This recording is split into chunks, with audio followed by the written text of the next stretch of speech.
रहमानुर्रहीम। अस्सलाम वालेकुम। हमारा आज का टॉपिक है ब्रोकाज़ अफेज़िया। ब्रोकाज़ अफेज़िया क्या होती है?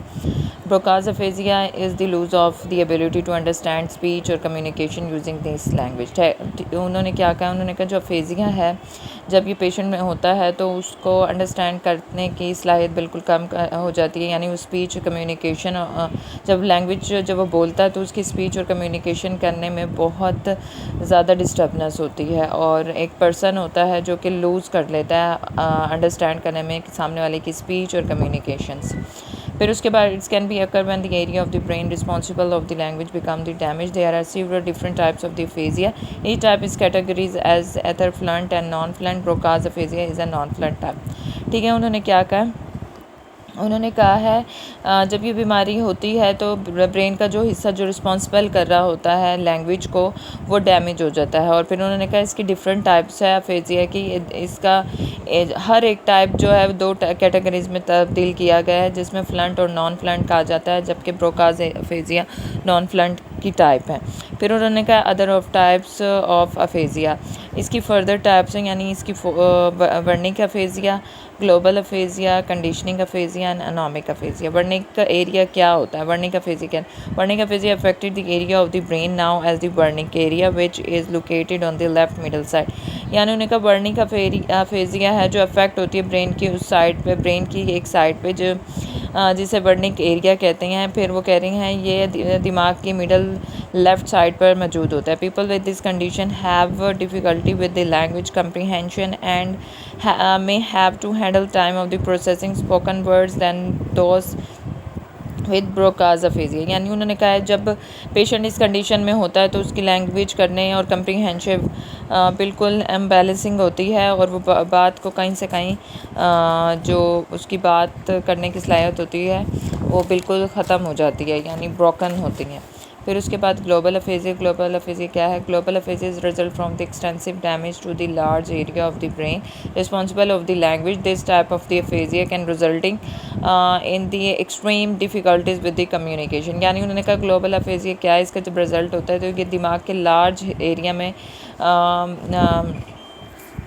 दिमाग का एक लार्ज हिस्सा होता है जिसको ये डैमेज हो जाता है, जिसके बाद उन्होंने कहा है जब इंसान बात करने की सलाहियत और क्या कहते हैं कम्युनिकेशन इतनी एक्सट्रीम हो जाती है उसमें डिस्टर्बनेस के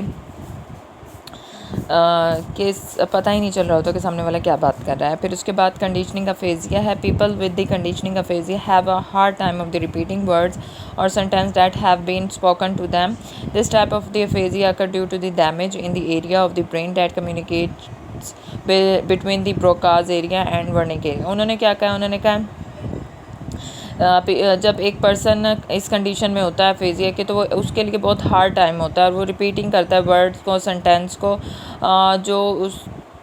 जो क्या कहते हैं उसके लिए बहुत मुश्किल होते हैं। फिर उन्होंने कहा इस ब्रोकाज की अफेजिया किस टाइप्स को देखा जाए तो दिमाग का वो हिस्सा ब्रेन हो जाता है, एक ख़ास हिस्सा ब्रेन हो जाता है जिसकी वजह से कम्युनिकेशन करना बहुत मुश्किल हो जाता है, जैसे ब्रोकाज एरिया और वर्निक एरिया दोनों ही अफेक्ट होते हैं। फिर अनोमिक अफेजिया। अनोमिक अफेजिया क्या है?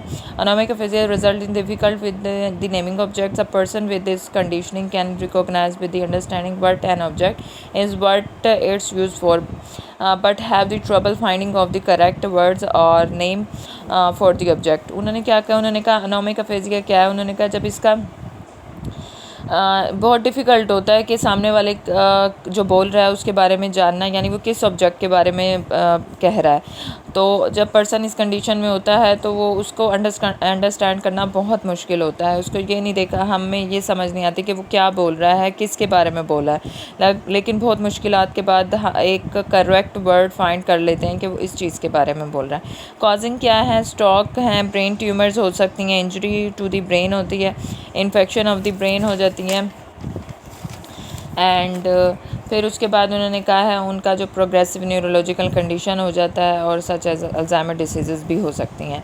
सिम्टम्स में क्या है? सिम्टम्स में उन्होंने कहा poor of the absent grammar होती है, डिफ़िकल्ट फॉर्मुलेशन कंप्लेंट सेंटेंस होती है, difficult repeating what have been said by other or trouble with the writing sentence difficult of the reading.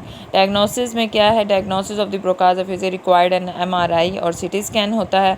फिर this test help determine this extent of the area of the brain that's affected as well as of the extreme extent of the damage. ठीक है, इसमें MRI और CT scan होते हैं और फिर कुछ टेस्ट किए जाते हैं जिसकी वजह से फिर पता चलता है कि आखिर क्या चीज़ ऐसी हुई है जिसकी वजह से दिमाग पर ये असर हो गया है.